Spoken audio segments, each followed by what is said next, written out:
মোহন গ্রামের নির্জন রাস্তা দিয়ে হেঁটে যাচ্ছিল। বাজার থেকে বড় একটি মাছ কিনে নিয়ে বাড়ি ফিরছিল সে। বাড়িতে এত বড় মাছ নিয়ে যাচ্ছি, কিন্তু কিভাবে রান্না করব? এদিকে মায়ের শরীরটাও ভালো না। কি যে করি কিছুই বুঝতে পারছি না।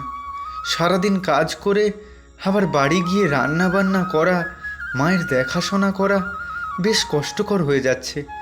এদিকে মাকেও তো ফেলে দিতে পারি না। আমার মা বলে কথা, আমি ছাড়া আর কে আছে আমার মায়ের? আরে, এ তো দেখছি মোহন। কোথায় যাচ্ছে এ ভর দুপুরবেলা হাতি মাছ নিয়ে? যাই, ডাক দিই ওকে। মোহন, ও মোহন, কোথায় যাচ্ছিস রে? কে ডাকে দেখি তো। ও পলাশ, দাঁড়া আসছি। কোথায় গিয়েছিলি এই ভর দুপুরবেলা হাতি মাছ নিয়ে? কোথায় আর যাবো রে, বাজার থেকে বাড়ি ফিরে যাচ্ছি। বাড়ি গিয়ে তবে রান্না করব। এই যে মাছ নিয়ে যাচ্ছি, গিয়ে কেটে কুটে বেছে তারপর রান্না করে নিজে খাবো, মাকেও খাইয়ে দেব। আহারে, এই টকটকে যুবক বয়সে এত কাজ করছিস, তাই তো রোজগার করতে হয়, বাজারেও কাজ করতে হয়। তো একটা বিয়ে করে নিচ্ছিস না কেন? তাতে করে তো তোরও একটু সাহায্য হবে, তোর মায়ের দেখাশোনা করারও একটা মানুষ হবে। বিয়ে করব? বিয়ে কাকে করব? কোনো মেয়েটে থাকলে বল, পরিচিত যদি কেউ থাকে। মেয়ে তো আছেই, চল তবে তাকে দেখে আসি আজকে। ঠিক আছে, আমি তাহলে সন্ধ্যের দিকে যাব। এখন বাড়ি গিয়ে আগে রান্না বান্না করি। মা মনে হয় না খেয়ে বসে আছে। যাই রে, অনেক দেরি হয়ে যাচ্ছে।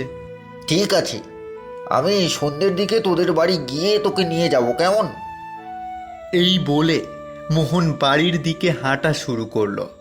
সে বাড়ি গিয়ে মাছ কেটে রান্না করে নিজেও খেলো আর মাকেও খাইয়ে দিল।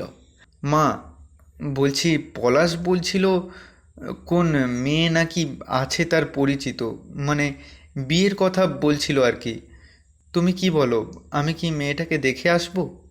সে কি বাবা আমার, এটা কি আমাকে জিজ্ঞেস করতে হয়? আমি সুস্থ থাকলে তো সেই কবে তোকে বিয়ে করিয়ে বাড়িতে একটা বউ নিয়ে আসতাম। তুই যা যা, পলাশের সাথে গিয়ে মেয়েটাকে দেখে আয়, তাহলে একেবারে বিয়ে করিয়ে বাড়ির বউ করে নিয়ে আসবি। ঠিক আছে মা, আমি তাহলে আজই যাব। একটু পরেই পলাশ আসবে। কথাটা বলতে বলতেই পলাশ মোহনকে ডাক দিল। ও মোহন, কই রে? তুই যাবি যদি তাড়াতাড়ি আয়। হ্যাঁ রে, হ্যাঁ যাব। আয়, ভেতরে আয়, মা তোর সাথে একটু কথা বলবে। পলাশ ঘরের ভিতর গেল। পলাশ বাবা, জানি না তো মেয়েটা কেমন হবে, তবে তুমি যখন নিয়ে যাচ্ছ নিশ্চয়ই ভালো হবে মেয়েটা। আমার একটা মাত্র ছেলে, তুমি নিজের মতো করে ওকে সব কিছু বুঝিয়ে দিও, কেমন? আমি শুধু বাড়িতে একটা বউ চাই, আর কিছুই চাই না। ও নিয়ে আপনি একদম চিন্তা করবেন না, আমি সব কিছু দেখে শুনে মোহনকে বুঝিয়ে দেব। আপনার বাড়িতে এবার বউ নিয়ে আসবো, আপনি শুধু একটু অপেক্ষা করুন। তারপর পলাশ আর মোহন দুজন মিলে মেয়ে দেখতে মেয়েদের বাড়ি চলে গেল। মেয়ে দেখে আসার পর পলাশ মোহনকে জিজ্ঞেস করল, কিরে, তোর কি মেয়ে পছন্দ হয়েছে? পছন্দ হয়েছে। মেয়ে তো দেখতে খুবই সুন্দর, কিন্তু আমার কেমন যেন একটু মনে হলো ওর মধ্যে একটু সমস্যা আছে। আরে কী সব বলছিস? কী সমস্যা আছে? কোনো সমস্যা নেই, আমি ওকে অনেক আগে থেকে ভালো করে চিনি। তোর পছন্দ হলে তুই শুধু হ্যাঁ বল, তারপর বাকি বিয়ের ব্যবস্থা সব আমি করে দিচ্ছি। ঠিক আছে, তুই যখন বলছিস তখন আর কি বলবো, তুই বিয়ের ব্যবস্থা কর। কিছুদিনের মধ্যেই মোহন আর শিলার বিয়ে হয়ে গেল। মোহন বিয়ে করে বাড়িতে নতুন বউ নিয়ে এলো। মোহনের মা তো খুব খুশি। এতদিনে তার নিজের ছেলের বউকে দেখার সৌভাগ্যটা হয়েছে। কি সুন্দর আমার ছেলের বউটা! এই বাড়ি এখন থেকে তোমার, মা। তুমি নিজের মতো করে সব কিছু গুছিয়ে নেবে, কেমন? আমি অসুস্থ মানুষ, কোনো কিছুই করতে পারি না। কিছু করতে পারি না বলে তুমি আবার রাগ করো না মা। তারপর থেকে শিলা, মোহন ও মোহনের মায়ের বেশ ভালোই দিন কাটছিল। একদিন শিলা দুপুরবেলা নদী থেকে জল নিয়ে বাড়ি ফিরছিল। নদীতে জল আনতে গিয়ে সে একটি মাছ পায়। সেই মাছ নিয়ে সে বাড়ি ফিরে যাচ্ছিল। পাশের বট গাছের শাকচুন্নি শিলার এই মাছের দিকে নজর দিল। আহা, কি সুন্দর তাজা মাছটা নিয়ে বাড়ি যাচ্ছে। এই মাছ আমার লাগবে। যাই, তাড়াতাড়ি গিয়ে ওর শরীরে ভর করি।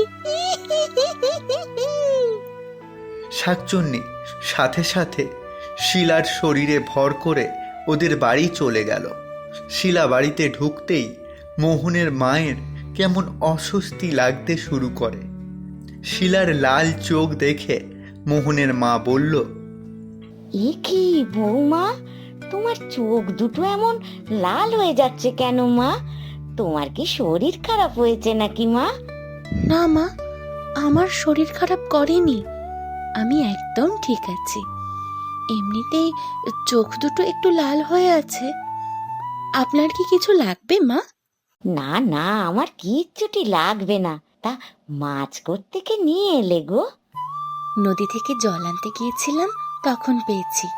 এই মাছ আজকে খুব সুন্দর করে রান্না করে আপনাদের খাওয়াবো। যাই, আমি তাড়াতাড়ি মাছটা রান্না করে ফেলি। এই বলে শাকচুন্নি তাড়াতাড়ি মাছ নিয়ে মায়ের সামনে থেকে সরে পড়ল। তারপর সে রান্নাঘরে গিয়ে গপাগপ কাঁচা মাছটা একাই খেয়ে নিল। রাতে মোহন আর তার মা যখন খেতে বসে মাছ দেখতে পেল না, তখন মোহনের মা বলল, এ কি মা, তুমি না বললে মাছের ঝোল করে খাওয়াবে? তো মাছ কোথায়? শুধু ভাত আর আলু মাখা দিয়ে। মা, মাছটা কেটে আমি একটু বাড়ির পিছনে গিয়েছিলাম। ফিরে এসে দেখি মাছটা বিড়াল খেয়ে ফেলেছে। তুমি মাছটা এভাবে কেন রেখে গেলে? আমার মা মাছের ঝোল ছাড়া ভাত খেতে পারে না। এই শুকনো আলু মাখা দিয়ে কেমন করে ভাত খাবে মা? মোহনের রেগে যাওয়া দেখে শাকচুন্নিও খুব রেগে গেল। রেগে বলল, একদিন মাছ না খেলে তোর মা মরে যাবে নাকি? আমি কতদিন মাছের জন্য অপেক্ষা করেছিলাম। আজ একটা মাছ পেয়ে সেটা খেয়ে নিয়েছি। তোদের ভালো করে মাছ খাওয়াচ্ছি, দাঁড়া। এটা বলেই শাকচুন্নি মোহন আর তার মায়ের গলা চেপে ধরল। এমন সময় পলাশ তাদের বাড়িতে আসে একটা কাজে। তাদেরকে এমন অবস্থায় দেখে পলাশ মোহন আর তার মাকে অনেক কষ্টে শাকচুন্নির হাত থেকে রক্ষা করে।